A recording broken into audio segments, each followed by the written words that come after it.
भन्दा पहिला पनि उहाँले धेरै कामहरू गरे हो। पहिलाको भन्दा त अहिले कति फरक छ, कति फरक छ, कति सुविस्ता छ। श्याम कुमार श्रेष्ठ कुशललाई विजय गराउन लागि हामी आतुर छौँ। तारामा नै भोट हाल्छौँ।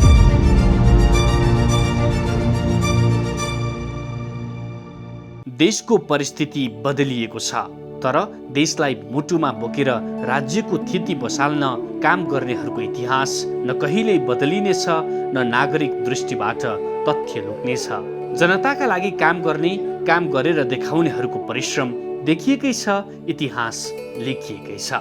श्याम कुमार श्रेष्ठ अर्थात् रामेछापका जनताको आफ्नो नेता, संविधान सभा सदस्य निर्वाचन 2070 र प्रतिनिधि सभा सदस्य निर्वाचन 2074मा रामेछापबाट चुनाव जितेका श्याम कुमार श्रेष्ठ कुशललाई के फेरि जनताले खोजेका छन्? यो प्रश्नको जवाफ स्वयं उनको विगत र विगतका कामले दिन्छ। सानै उमेरदेखि राजनीतिमा सक्रिय श्याम कुमार श्रेष्ठ कुशल 2070 सालको संविधान सभा निर्वाचनमा रामेछापबाट भारी मतले निर्वाचित भए। इतिहास साक्षी छ, 2072 सालमा नेपालको संविधान जारी भयो। रामेछापका जनताले जनताको संविधानमा जनताको अभिमत पाए र त संविधान निर्माणको असीम खुसी जनताले कुशलसँग साटे। संविधान 2072 ले निर्दिष्ट गरेका कुराहरूलाई आगामी वर्षहरूमा, आगामी दशकमा नेपाल र नेपालीलाई कुन स्तरमा पुर्याउने भन्ने तिर केन्द्रित भएर आएको छ भन्ने म ठान्छु। 2072 सालमा संविधान जारी भएपछि त्यसलाई व्यवहारमा लागू गर्न थुप्रै ऐन र कानुन आवश्यक थियो। ती कानुन निर्माणका लागि पनि श्याम कुमार श्रेष्ठले रामेछापका जनताको मतलाई छातीमा राखेर काम गरे। तर कानुन बनेर मात्र हुँदैन, जनताको चुलो बल्ने कुरामा, जनतालाई परेको अप्ठ्यारोमा बोल्ने कुरामा, समस्या समाधानका कुरामा नेता चाहिने हो। कुशलले जनताका हर समस्यालाई समाधान गर्न फिल्डमा अहोरात्र खट्ने काममा कुनै कसर बाँकी राखेनन्। टुकी बालेर बस्न विवश रामेछापवासीलाई उज्यालोमा ल्याउन कुशलले जिल्लाभर बृहत विद्युतीकरण कार्यक्रम अगाडि बढाए। सोही कार्यक्रम मार्फत बस्ती बस्तीमा विद्युत विस्तार गर्दै रामेछापका अधिकांश घरधुरीमा बिजुली पुर्याए। परिणाम आज प्रष्ट छ, जनता कुशलको कुशल नेतृत्वलाई बिजुली बत्तीको उज्यालो बालेर धन्यवाद दिइरहेका छन्। यो बीचमा देशमा गएको भूकम्पको विपत्तिले रामेछापलाई नछुने कुरै भएन। कुशल संविधान सभा सदस्य रहेकै कार्यकालमा नेपालले 2072 सालको विनाशकारी भूकम्प सामना गर्नुपर्दा कुशल फिल्डमा उत्रिए। रामेछापका लागि राहत, पुनर्निर्माण तथा पुनर्स्थापनामा केन्द्रित बजेट विनियोजन गर्न कुशलले राज्यसँग लडे। त्यसपछि राहत वितरण, पुनर्निर्माण तथा भूकम्परहित सुरक्षित आवास निर्माणका लागि बनेको समितिको अध्यक्ष नै भएर रामेछापका अधिकांश ठाउँमा भूकम्परहित आवासहरू बनेका छन् र त आज परिणामले परिश्रमको कथा बोलिरहेका छन्। विद्यालय, स्वास्थ्य संस्था लगायतका सरकारी तथा सामुदायिक भवनहरू पनि बजेट सुनिश्चित गरी भूकम्प प्रतिरोधी प्रविधिमा निर्माण भएका छन्। यसले भौतिक संरचना मात्र होइन, जनताको जीवन सुरक्षालाई समेत बलियो बनाएको छ। देशको राजधानीसँग रामेछापको दूरी धेरै नभए पनि सडक सञ्जालको अभावका कारण जिल्लामा लामो समयदेखि पैदल हिँडेर नै यात्रा गर्नुपर्ने बाध्यता थियो। कुशलले यातायात सुविधा नपुगेको अवस्थामा ग्रामीण सडक सञ्जाल विस्तारलाई प्राथमिकता राख्दै पहल अघि बढाए। सोही क्रममा ग्रामीण सडक विस्तारका लागि आवश्यक बजेट सुनिश्चित गरी रामेछापका विभिन्न स्थानमा नयाँ सडक खोल्ने तथा पहिलेदेखि रहेका सडकहरूको स्तरोन्नति गर्ने काम गरियो। आज रामेछाप जिल्लामा सञ्चालनमा रहेका अधिकांश सडक संरचनाहरू त्यही अवधिमा सुरु वा स्तरोन्नति भएका सडकहरू छन्।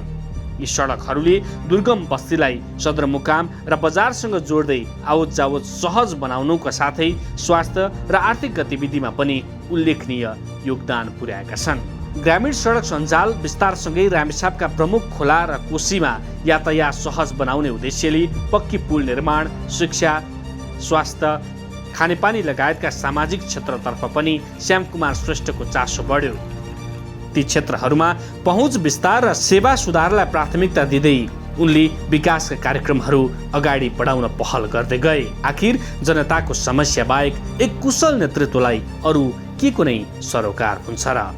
यहाँका बाँकी कामहरू सबै विकास निर्माणका कामहरू तपाईहरुको जुन प्रकारको आवश्यकता बोध गरिराख्नु भएको छ त्यसमा हामी सधैँभरि अगाडि बढिराख्नेछौँ, निरन्तर रूपमा नेतृत्व प्रदान गरिराख्नेछौँ।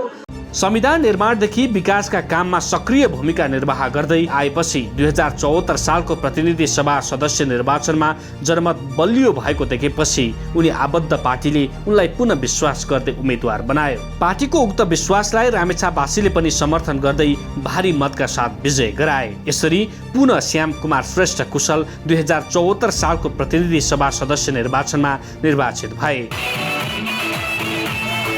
जनताका लागि काम गरेर जनताले नै पुनः निर्वाचित गरेका उनी पुनः जनमत पाएपछि पनि जनताकै घर दैलोमा समस्याको समाधान लिएर पुगे। खुरकोट मन्तली देवीटार सडक कालोपत्र गरेर सदरमुकाम मन्तलीसम्मको यातायात सहज बनाउन उनले महत्त्वपूर्ण भूमिका खेले। रामेछापको एकमात्र एयरपोर्टमा पनि आवश्यक बजेट व्यवस्थापन गरी कालोपत्र गरी एयरपोर्ट बनेको छ।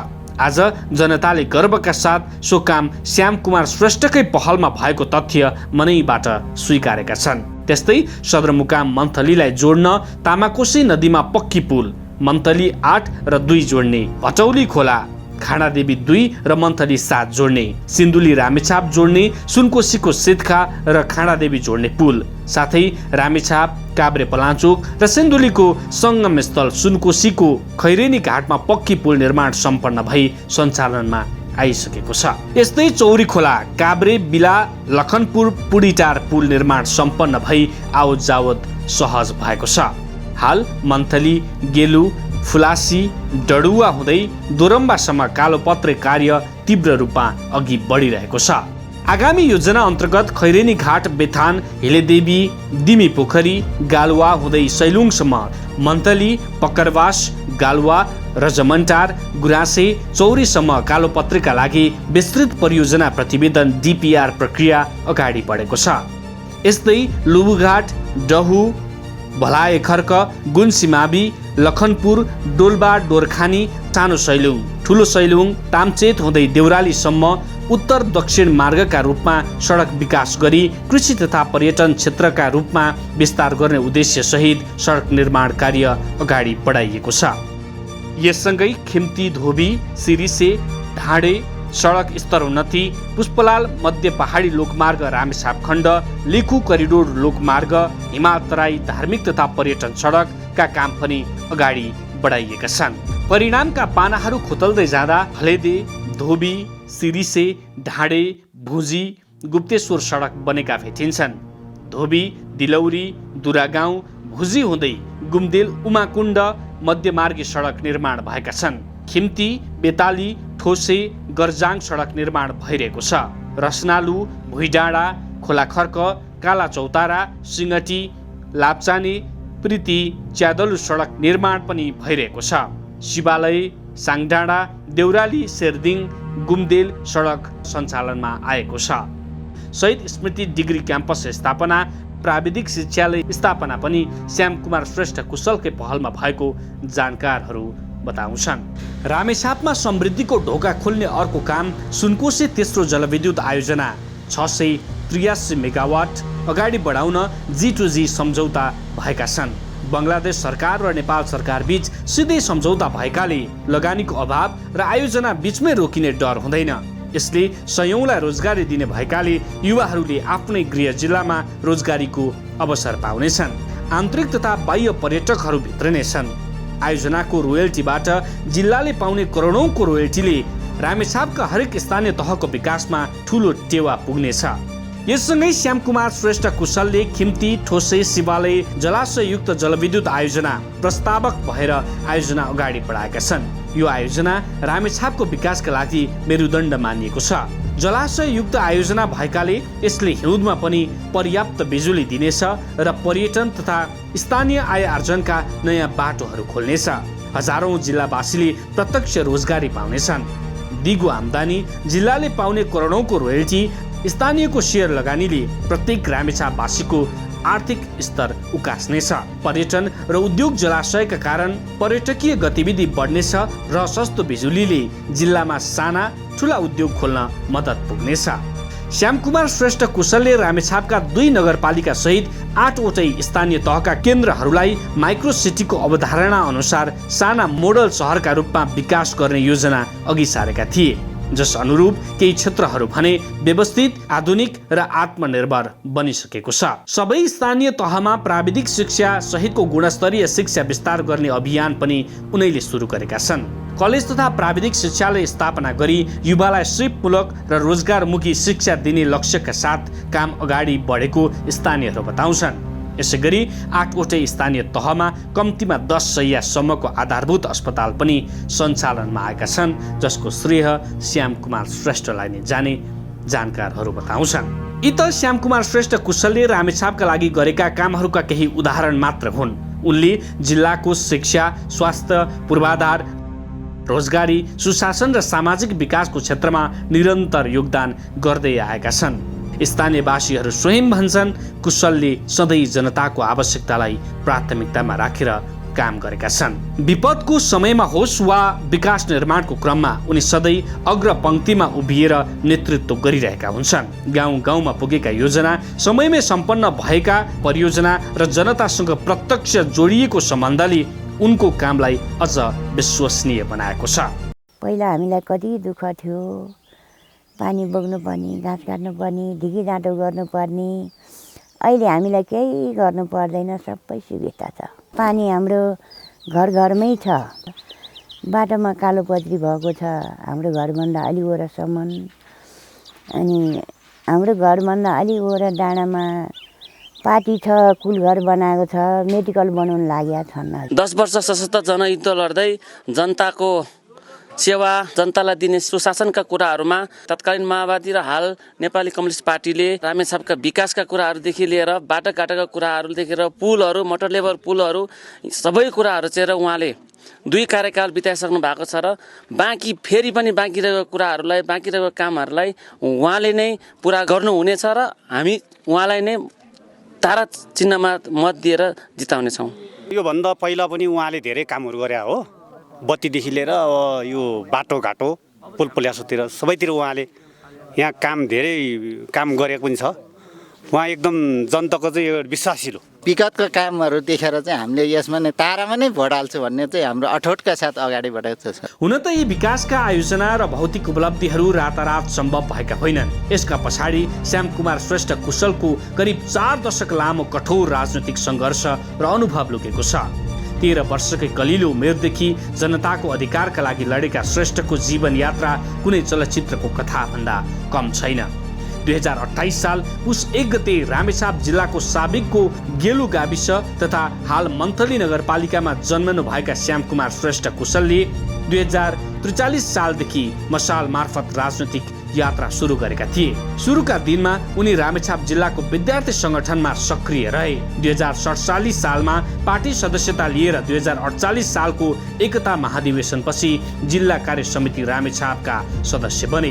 2051 साल फागुनमा माओवादी जनयुद्ध सुरु भएपछि उनले 2056 सालसम्म अर्धभूमिगत रूपमा संगठन निर्माणको जिम्मेवारी सम्हाल्न पुगे। 2057 सालमा नेकपा माओवादीको पूर्णकालीन सदस्य बनेर पूर्वी कमान्ड अन्तर्गत रामेछाप काभ्रे सब एरिया सेक्रेटरीको रूपमा काम गरे। त्यसपछि 2058 सालमा जिल्ला कार्य समिति सदस्य, 2059 सालमा प्राविधिक कमान्ड इन्चार्ज र 2060 सालमा रामेछाप काभ्रे इलाका सेक्रेटरी भए। शैक्षिक रूपमा स्नातकोत्तर तहसम्म अध्ययन गरेका नेपाली कम्युनिस्ट पार्टीबाट रामेछापका उम्मेद्वार बनेका श्रेष्ठ जनयुद्धका क्रममा दर्जनौं मोर्चामा सहभागी भएका थिए। तीमध्ये 5 वटा घटनामा उनी मृत्युको मुखमा पुगेर पनि बाल जोगिन सफल भएको तत्कालीन प्रत्यक्षदर्शीहरू बताउँछन्। 2059 सालमा पार्टीको बैठकका लागि जाँदा रामेछापको कुखुरे आहाल कालापानी जंगलमा सेनासँग जम्का भेट हुँदा बाक्लो कुहिरोका कारण उनको ज्यान जोगिएको थियो।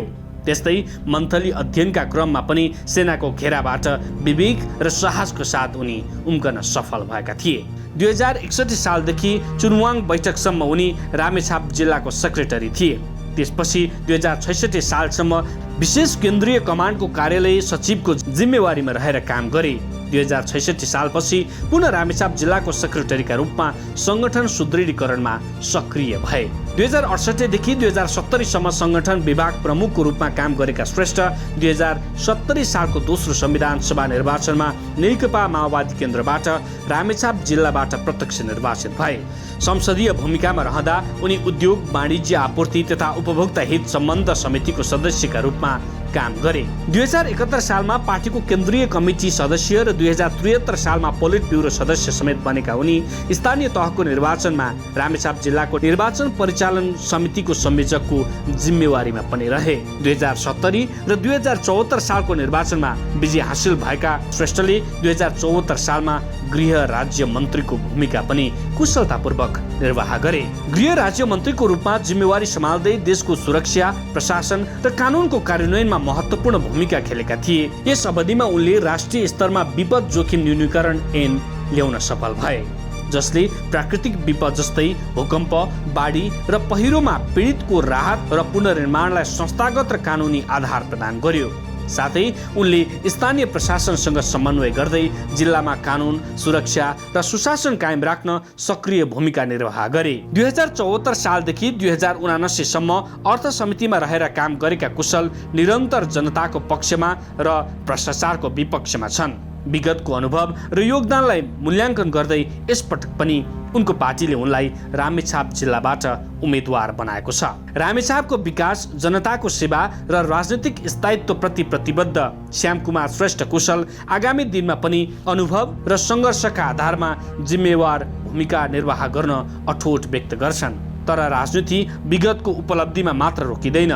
सुरु गरिएका ठूला जलविद्युत आयोजना र कालो पत्रिका कामहरूलाई पनि पूर्णता दिनु अबको मुख्य चुनौती हो। रामेछापवासीले अबको नेतृत्वबाट विगतको अनुभव र भविष्यको स्पष्ट रोडम्यापको अपेक्षा गरेका छन्। देश पछिल्लो समयको जेनजी विद्रोह पछिको कठिन मोडमा छ। जेनजीहरूले राखेका माग पूरा गर्न कुशल प्रतिबद्ध रहेको बताउँछन्, जसका लागि उनलाई जनमतको आवश्यकता परेको छ र जनमत रामेछापका जनताकै हातमा छ।